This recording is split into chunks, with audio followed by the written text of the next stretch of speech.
Señor, te damos gracias por tu palabra, Señor, por lo que podemos aprender de ella, Señor. Y en esta mañana te pedimos, oh Señor, que tú hables a nuestras vidas. Amén. Tú sabes lo que hay en nuestras mentes, en lo más profundo y recóndito de nuestro corazón. Y tú sabes lo que necesitamos cada uno de nosotros. Amén. Y te pedimos, Señor, que tú nos hables conforme a nuestra necesidad. Gracias te damos en tu nombre, Jesús. Amén. Amén. Bueno, como sabéis, estamos haciendo la serie del Hijo Pródigo. Empezamos llamándola La vida de un joven heredero. Hablamos del hijo mayor, empezamos aquí hablando del hijo mayor, seguimos hablando del hijo menor, hablamos de esas actitudes o problemáticas que muchas veces hay dentro de las familias y que pueden afectar a todo el conglomerado del hogar. Y hoy le he puesto un nuevo título, aparte del genérico que tengo, La vida de un joven heredero. Siempre voy poniendo títulos por lo que me estoy basando, ¿no? Hoy tratamos la figura del padre, y en esa figura del padre el título es ¿Te apuntas a la fiesta? Y espero que entiendas esta pregunta, es si te apuntas a la fiesta, porque espero que al final de ellas todos nos apuntemos a esa fiesta, ¿no? La verdad es que empezando podríamos hacerme, yo me hago una pregunta que podríamos tal vez hacernos a todos, ¿no? ¿Qué es lo que no hace este padre que tal vez nosotros haríamos? Lo entendemos, ¿verdad? ¿Qué es lo que no hace, pero que tal vez nosotros sí haríamos? Para ello, como conocemos la parábola del hijo pródigo, no vamos a leerla toda, pero sí vamos a leer el versículo 12 del capítulo 15, que es lo primero que hace este padre. Lucas 15, versículo 12, y dice: y el menor de ellos dijo a su padre: Padre, dame la parte de los bienes que me corresponden, y le repartió los bienes. Amén. Y yo no sé si alguna vez habéis visto esas mamás o esos papás que van con un niño pequeño, que empiezan a gritar y a llorear y a patalear porque quieren una cosa. ¿Lo hemos visto? Sí, ¿verdad?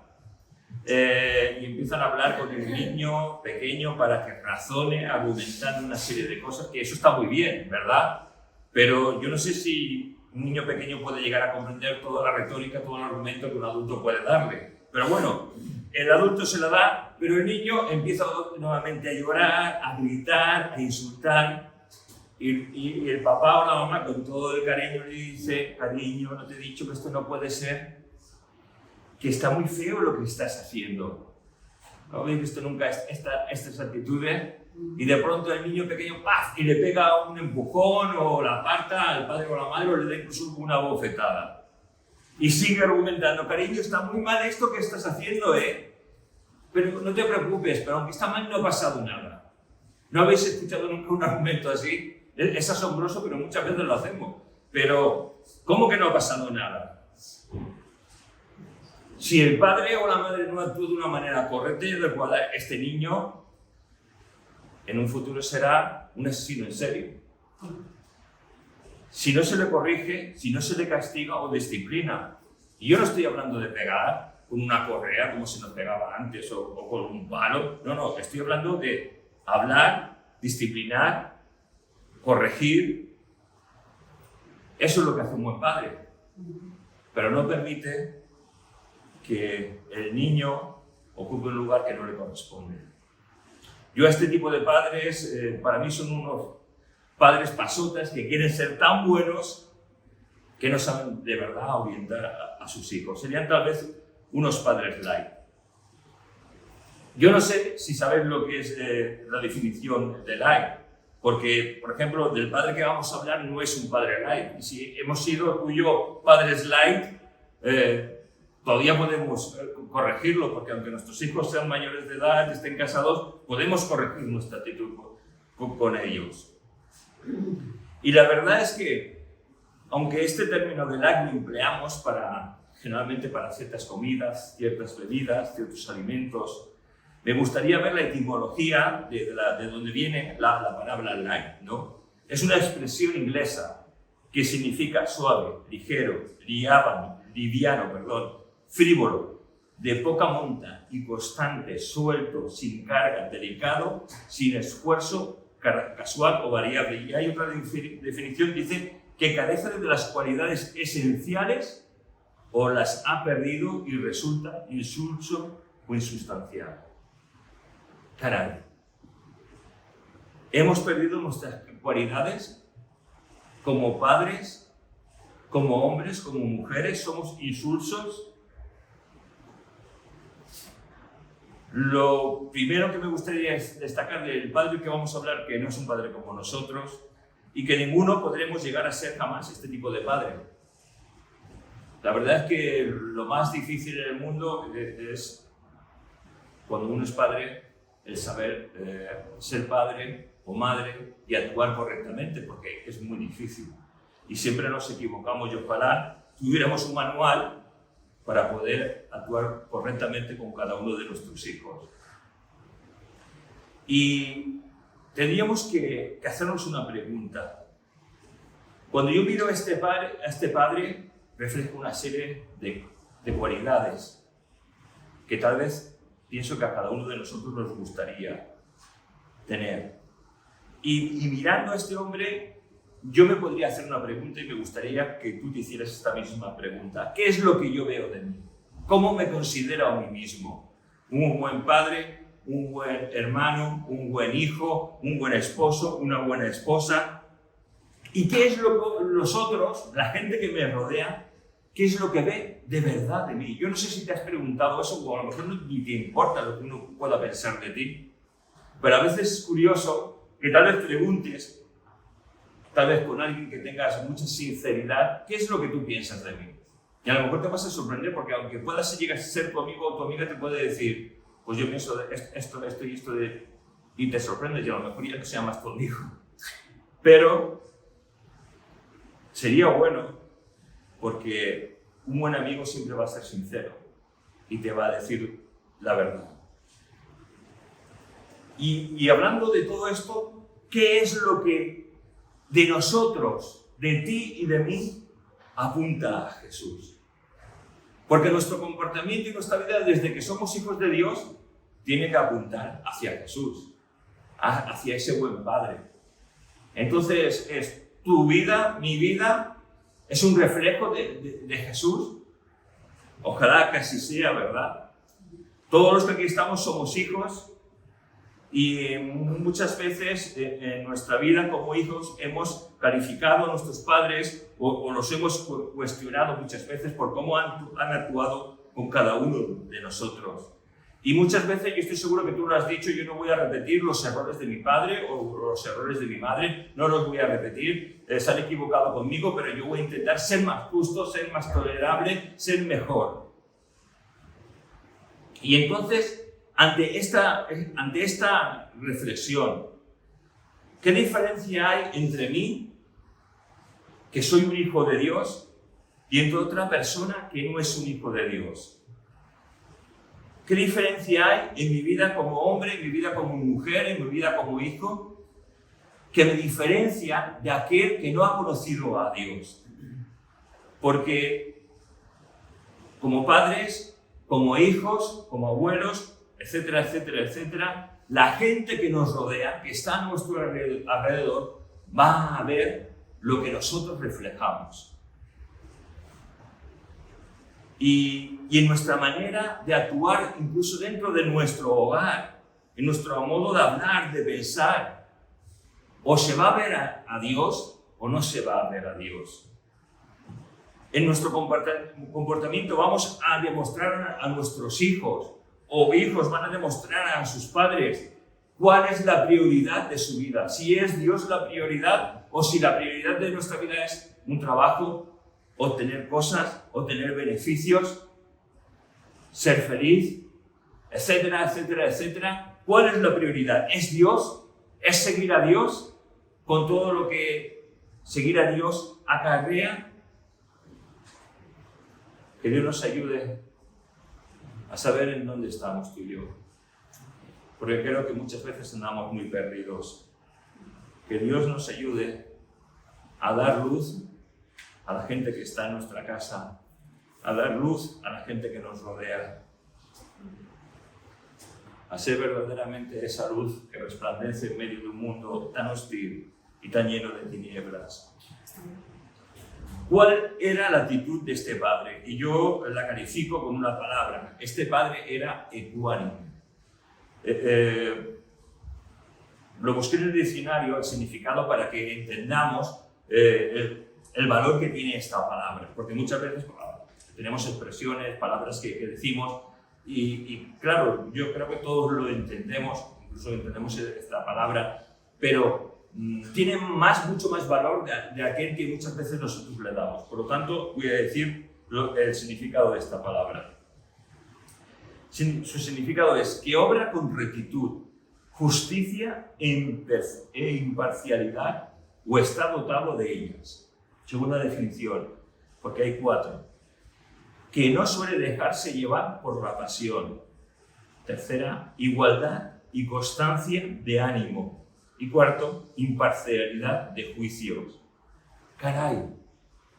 ¡Qué increíble!, ¿verdad?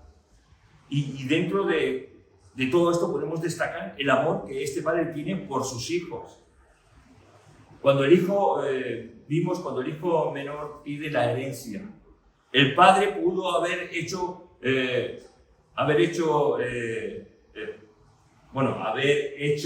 lo que la palabra de Dios, lo que la ley en ese tiempo le da permiso a hacer, era castigar a su hijo. Incluso el hermano mayor podía haber llevado al hijo ante los tribunales del pueblo para que fuera castigado, porque había ofendido a su padre. Pero vemos que el padre no hace uso del derecho que le otorgaba la ley para castigar, y lo que sí hace es darle esa parte de herencia que le correspondía.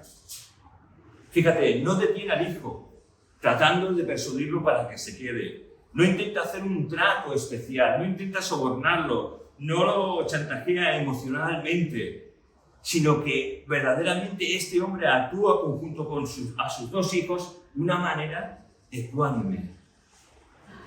Muchas veces tú y yo, cuando nos enfadamos, cuando un matrimonio se enfada, muchas veces le echamos reproches el uno al otro, incluso padres a hijos, hijos a padres, nos alteramos, nos ponemos nerviosos, y en vez de tener calma, de intentar tratar muchas veces las tiranteces de una manera correcta y adecuada, lo que hacemos es perder la cabeza y alterarnos, ¿no? La verdad es que los reproches nunca son un buen aliado. Vamos a leer ahora Lucas 15, del 20 al 24.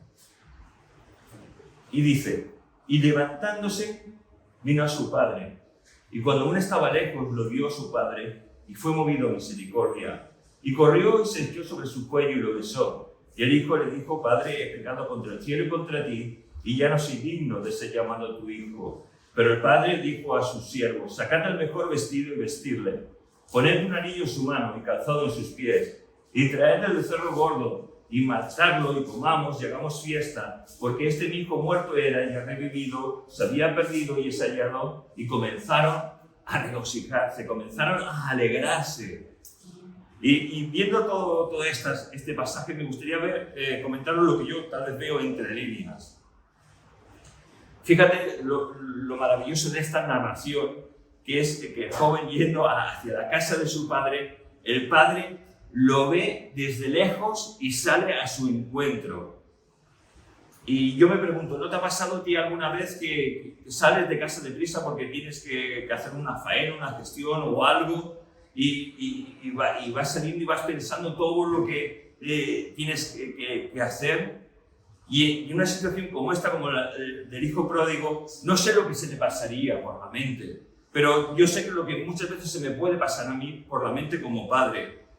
Lo primero que me puede pasar es que si yo veo a mi hijo que viene a casa, es razonar.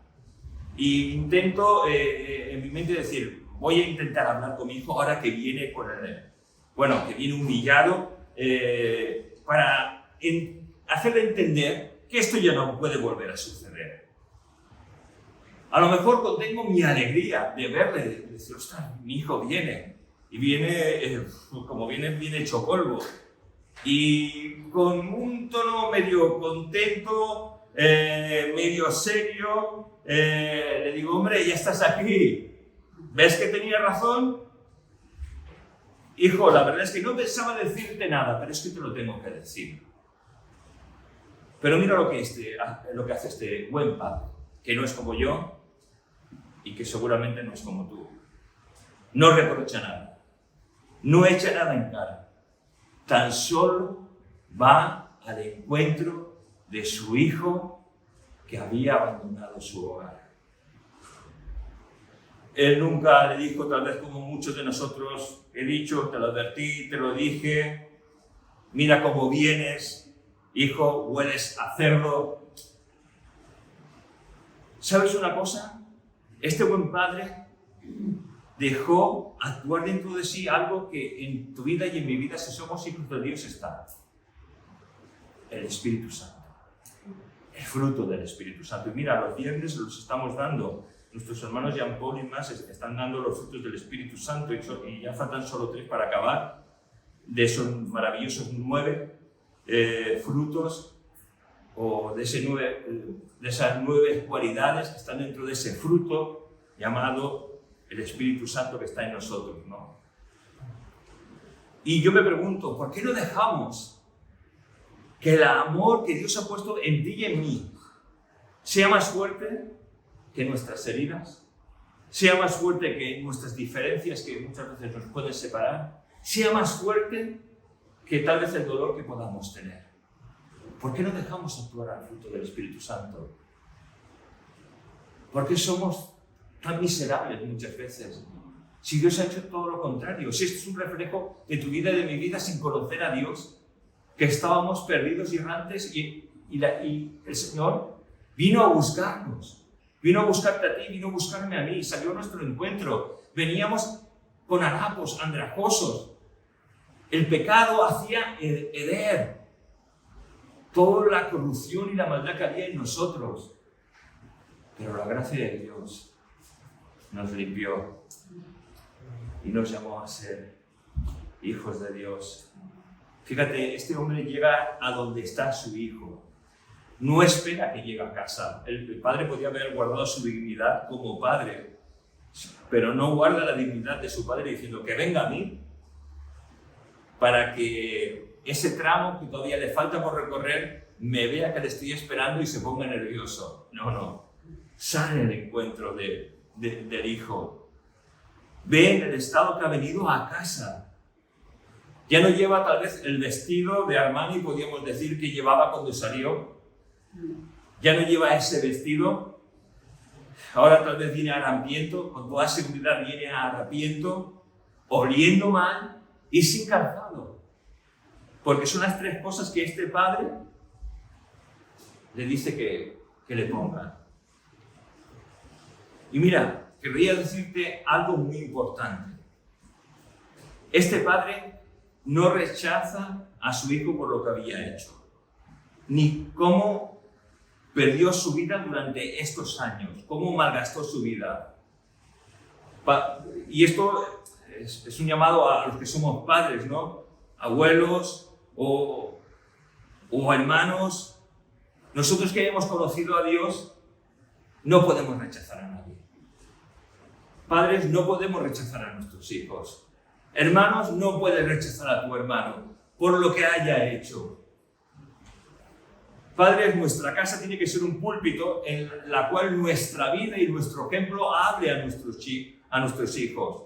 Pero si los rechazamos por lo que han hecho, por su condición sexual, por lo que toman o dejan de tomar, o por la manera en que viven, si los rechazamos, los estamos enviando al infierno. Esa no es la actitud. Nuestra actitud tiene que ser la de este buen padre. Y yo estoy seguro que este padre oró, clamó, instruyó, no aceptó la decisión de su hijo ni su forma de vida, pero sí amó. Y esto es un llamado para todos nosotros. Nosotros tenemos que orar por aquellos que tal vez se han ido de fuera del hogar o que están apartados. Nosotros tenemos que clamar delante del trono de Dios. Nosotros tenemos que instruir con nuestro ejemplo y con nuestro amor. No aceptamos condiciones que no vayan conforme a la palabra de Dios, ni formas de vidas extrañas, pero sí tenemos que amarles. Sí tenemos que orar por ellos. Sí tenemos que tratarlos con cariño, con dulzura, con respeto. Orar, como cuando David pecó con Betsabé, ¿os acordáis? Betsabé quedó embarazada y parte del castigo que iba a sufrir David era que el Señor se iba a llevar a su hijo. Pero sabiendo cómo es Dios, David se inclinó delante del trono de Dios, orando, ayunando, sin comer nada durante días, hasta que el Señor al final se lo llevó. ¿Cómo no vamos a hacer eso con un hijo nuestro? ¿Cómo no vamos a hacer eso por un hermano? ¿Cómo no vamos a hacer eso por un familiar? Se tiene que ver el fruto del Espíritu Santo en cada uno de nosotros, con esas 9 cualidades que lo forman. No se tiene que ver una sola cualidad, se tiene que ver a las 9, obrando en tu vida y obrando en mi vida. Mira, me maravilla lo que este padre hace. Mira, en una versión judeocristiana, cuando el padre va a acercarse a su hijo, esa versión dice que el padre se echa sobre él, besándole tiernamente. Qué maravilla, ¿verdad? Pero tú y yo haríamos eso. Nos echaríamos sobre el cuello de nuestro hijo y lo besaríamos tiernamente.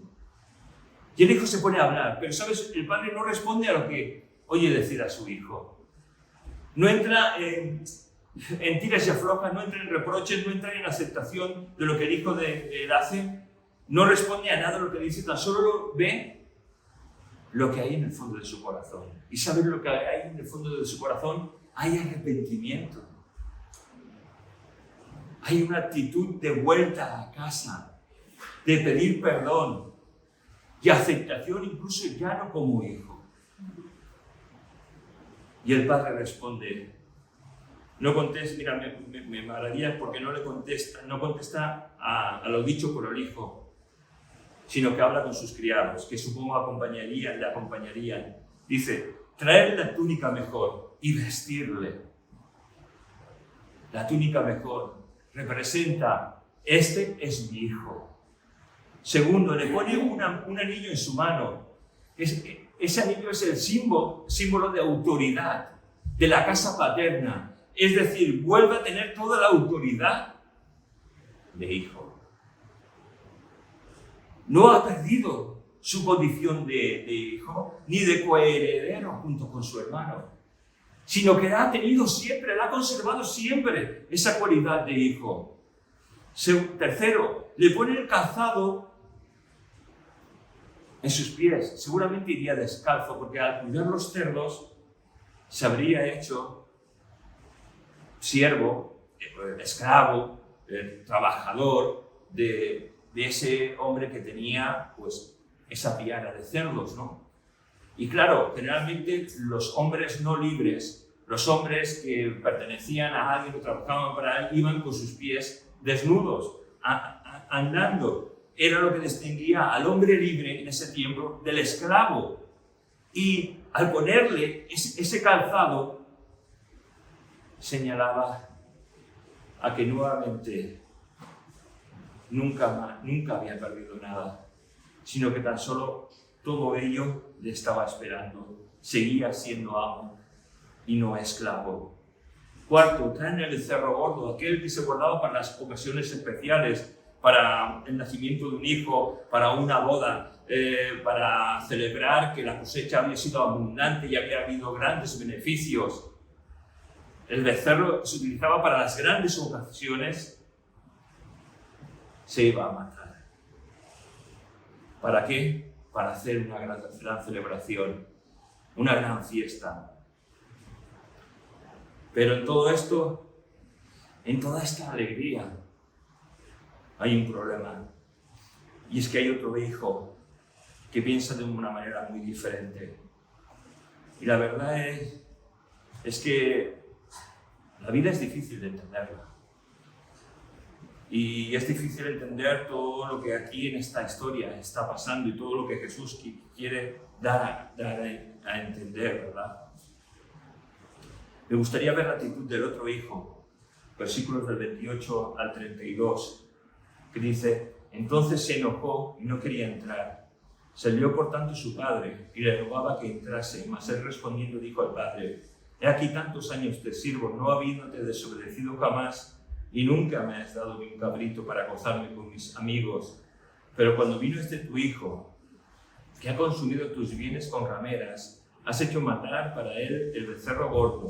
Él entonces le dijo: hijo, tú siempre estás conmigo y todas mis cosas son tuyas, mas era necesario hacer fiesta y regocijarnos, porque este tu hermano era muerto y ha revivido, se había perdido y es hallado.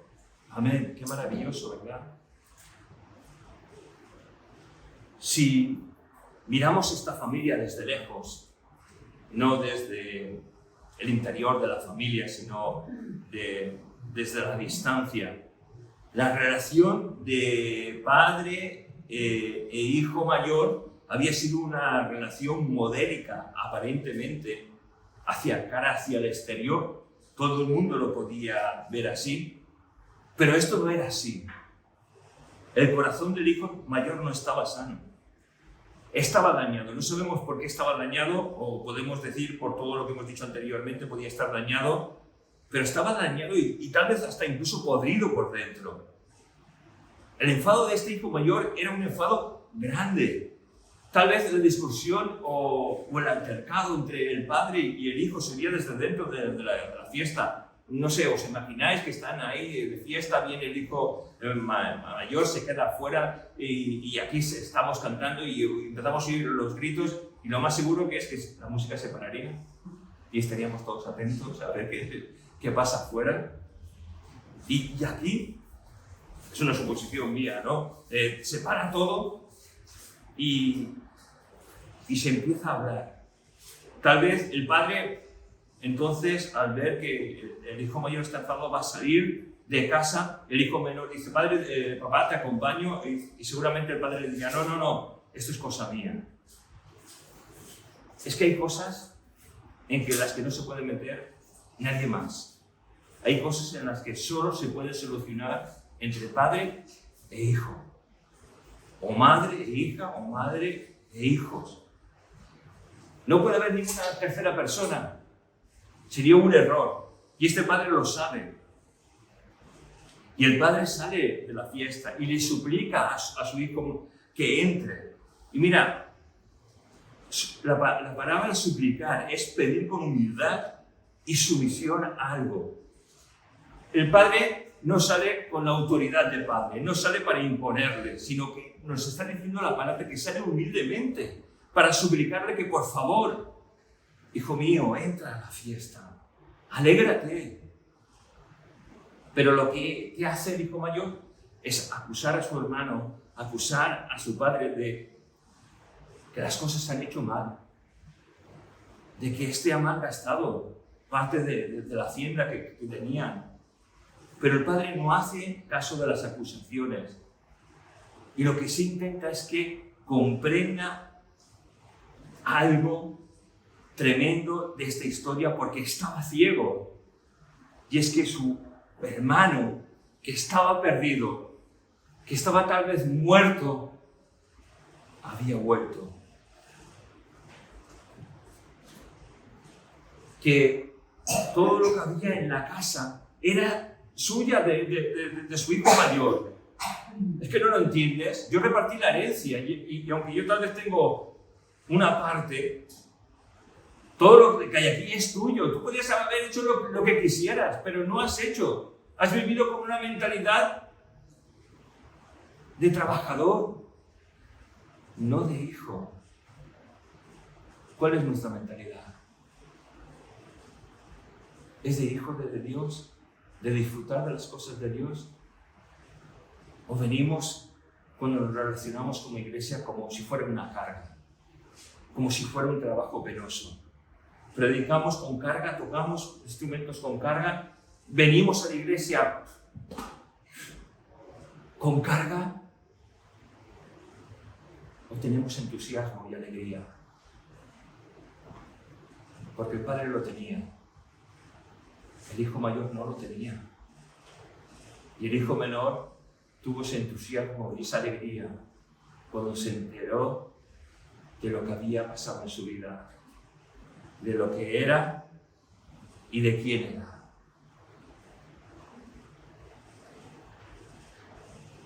La verdad es que este hijo que estaba perdido ahora está. ¿Sabes? Esta historia es una historia de fiesta, de regocijo, de encontrar aquello que se había perdido. Y yo no sé si por el camino en tu vida espiritual, desde que te convertiste hasta el día de hoy, hemos perdido cosas. En la carta a la primera iglesia del libro del Apocalipsis, a la iglesia de Éfeso, creo que es, dice que está muy bien toda su labor, todo su trabajo, pero que el Señor le echa en cara algo. Has perdido tu primer amor. Y tal vez nosotros hemos perdido nuestro primer amor. Tal vez empezamos asistiendo a la iglesia de una manera increíble, tremenda, alimentándonos, llenándonos de la palabra de Dios, compartiendo, tocando, alabando. No sé cómo hemos podido empezar, pero no es como empezamos, hermanos. Es como vamos a acabar nuestra carrera. Todos los que somos hijos de Dios lo empezamos estoy seguro que lo empezamos súper bien, entusiasmados, llenos de gozo, de alegría, de la fuerza de Dios. Pero ¿cómo estamos acabando nuestra vida? Porque yo ya tengo 58 años y a mí me quedan dos telediarios. Es un decir, ¿no? Y es verdad, llega un momento en la vida en que no sabemos el tiempo que vamos a estar viviendo. No lo sabemos. Yo con el COVID pensé que no pasaba de los 3 días o los 4 días. Sinceramente os lo tengo que decir. La primera vez que lo cogí.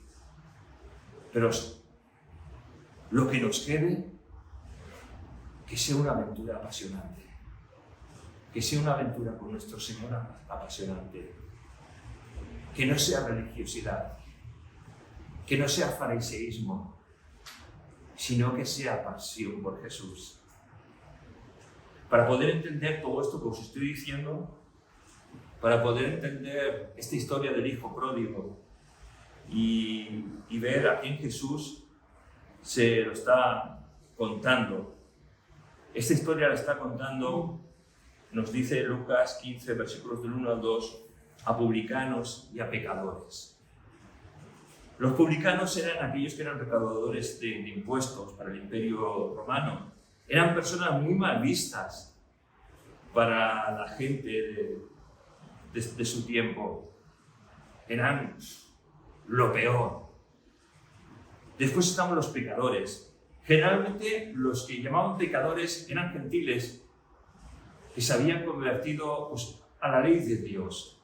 O incluso también pecadores, esa palabra está expuesta para cualquier tipo de persona que no pertenece al pueblo de Dios o que siendo del pueblo de Dios vive una vida no agradable.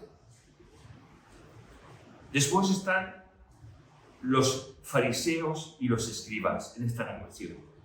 Los fariseos y los escribas eran fieles, meticulosos, personas que observaban la ley, la cumplían, no toleraban esto ni a los pecadores ni a los publicanos, se apartaban de ellos porque no querían contaminarse con ellos.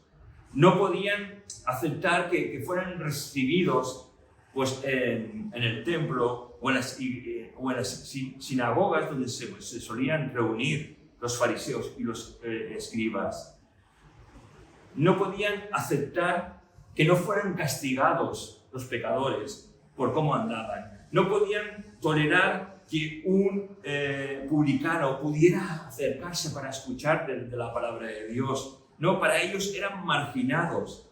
Pero cuando Jesús está contando esta maravillosa historia, en medio de los fariseos y los escribas, en medio de los publicanos y los pecadores, habría momentos en que los fariseos y los escribas se estarían alegrando de lo que estaban escuchando.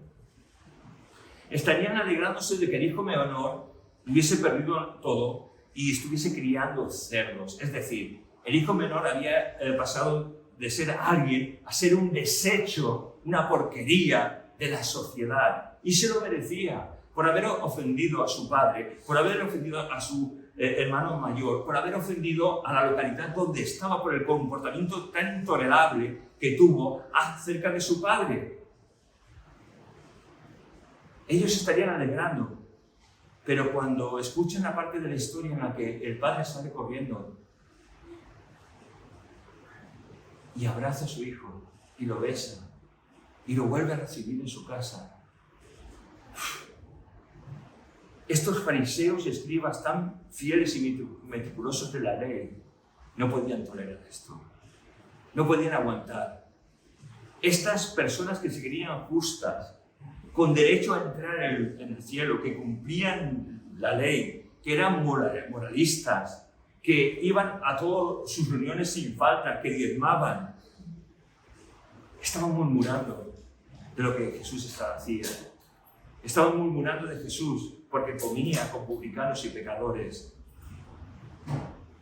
Pero también se estaban dando cuenta de que este hermano mayor, intolerante,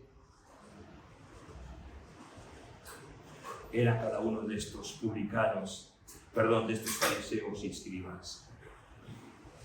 Yo me pregunto si tú y yo somos tal vez así, moralistas, religiosos, intolerantes, o somos como este padre que apunta a Jesús. Esta historia está dentro del contexto de dos historias más, de la oveja perdida y del dracma perdido. En estas tres historias algo se pierde. En una se pierde, una mujer tenía 100 dracmas y pierde uno y enciende todas las luces de la casa, barre todo hasta que encuentra el dracma que se había perdido y hace fiesta. Llama a las personas que estaban, a otras mujeres, a otros vecinos. Mira, he encontrado la moneda que me faltaba para poder llegar hasta final de mes. Ahora hagamos fiesta porque la hemos podido encontrar. Caray, qué maravilla, ¿verdad? Después está la historia de la oveja perdida. Aquel que, dejando las 99 ovejas, va en busca de la oveja perdida. Y llama a todos los demás para alegrarse, también para hacer fiesta por esa oveja que se había perdido y que ahora por fin la encuentra. Yo me pregunto, en todas estas tres historias, la de la oveja perdida, la del dracma perdido y la del hijo pródigo, en estas tres historias que se encuentra y se hace fiesta, en este hombre, en este hijo pródigo, ¿dejó algún momento de ser hijo?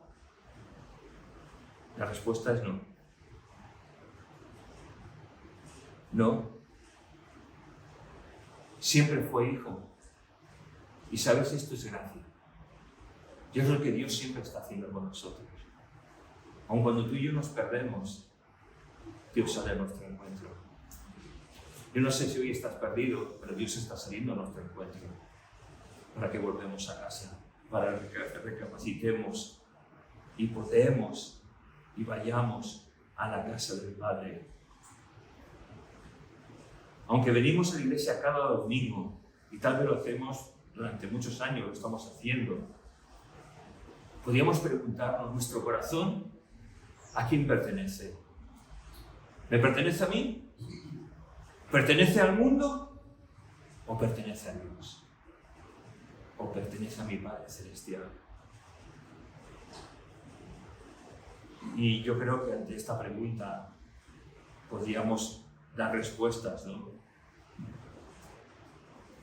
Saber si mi corazón pertenece a Dios, o me pertenece a mí, o pertenece al mundo, es cuánto tiempo paso yo a solas con Dios, ¿Cuánto tiempo pasas a solas tú con Dios? Y no me refiero a decir, bueno, yo oro todo el tiempo. No. ¿Qué tiempo apartas en tu vida para hablar con Dios? ¿Cuánto tiempo apartas para leer la palabra de Dios? No, pero es que yo... ¿Cuántas horas trabajas? 8 horas. ¿Cuántas horas comes?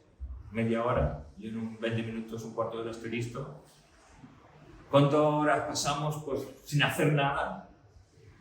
¿Cuántas horas pasamos en el WhatsApp? ¿Cuántas horas pasamos pues, yo sé, en TikTok o en cualquier otra cosa? ¿Cuánto tiempo pasamos a solas con Jesús?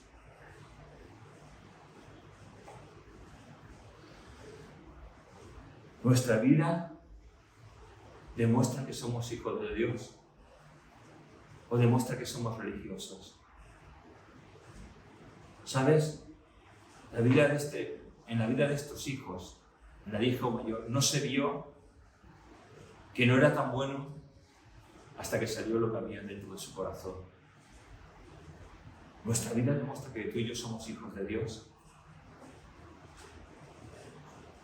Nos hemos convertido en religiosos, tenemos hambre de Dios, deseamos venir a reunirnos con nuestros hermanos para orar y alabar a Dios. Porque hermanos, si no oramos, si no leemos la palabra de Dios, todo esto apunta a que somos como ese hijo mayor, moralistas, buenas personas, religiosos. ¿No era así el hijo mayor? Él nunca había dejado su casa, pero su corazón no estaba en su casa. A lo mejor tú y yo venimos todos los domingos, incluso puedo ser yo predicando. Vengo, predico, pero mi corazón está aquí, está en las cosas de Dios. ¿O me he convertido en un profesional? ¿Es bueno un religioso? Venimos domingo tras domingo, pero nuestro corazón ama las cosas de Dios. O amamos más las cosas de este mundo. Algo que me está llamando mucho la atención es que no nos damos cuenta que tú y yo estamos aquí temporalmente, durante un periodo de tiempo. Hay personas que están 18 o 20 años, jovencitos que han muerto de leucemia, que hemos conocido algunos. Estamos 40 años, 30, 50, 80, 60. El tiempo que Dios quiera y que haya determinado para cada uno de nosotros. Pero ¿sabéis una cosa? Cuando nosotros partamos, vamos a estar una eternidad. Una eternidad. Es decir, no habrá fin nunca. Y podremos gozar de estar en la presencia de Dios. Claro, tú puedes pensar, bueno, pues ya que voy a estar toda una eternidad, aprovechemos ahora que estoy en el mundo y voy a hacer cosas que me gustan de este mundo. Pero, ¿sabes? Entonces, tal vez tendríamos que preguntarnos, ¿seré un hijo de Dios? ¿O soy un convencido? ¿Cuántas cosas que preguntarnos en esta mañana? Quiero acabar con lo que Jesús dice.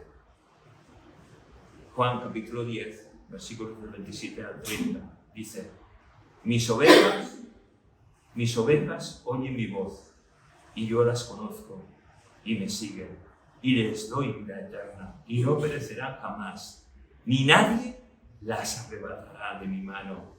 Mi Padre que me las dio es mayor que todos, y nadie las puede arrebatar de la mano de mi Padre. Yo y el Padre uno somos. Amén. Somos ovejitas de Dios. Somos ovejitas de Dios. Somos ovejitas de Dios. Porque si es así, Jesús nos conoce. Pero si no somos ovejitas de Dios, tenemos que acudir a Dios, pedirle perdón por nuestros pecados Decirle que no queremos ser religiosos y que queremos ser verdaderamente una ovejita suya. Vamos a acabar con una oración. Señor, gracias por tu palabra. Te pedimos perdón por cuantas veces hemos sido intolerantes, religiosos. Señor, queremos pedirte que nos ayudes verdaderamente a ser hijos tuyos, a ser una ovejita tuya, Señor, a escuchar tu voz, Padre, y a seguirte. No a seguir nuestros propios deseos, Señor, no a seguir nuestra mundanalidad, sino a seguirte a ti, Señor. Señor, te suplicamos que obres en nuestras vidas. Obra, por favor, porque queremos ser esa ovejita tuya. Gracias te damos porque tú estás hablando en nuestras vidas, Señor, y te pedimos que nos ayudes, Señor, para poner esta palabra por obra, Señor, no por nuestras fuerzas, sino en tus fuerzas, Señor, porque nuestras fuerzas son nulas totalmente, y te pedimos, Señor, que obres en nuestra mente, en nuestro corazón, Señor. Queremos ser una ovejita tuya, Señor. Gracias te damos en esta mañana, en tu nombre de Jesús.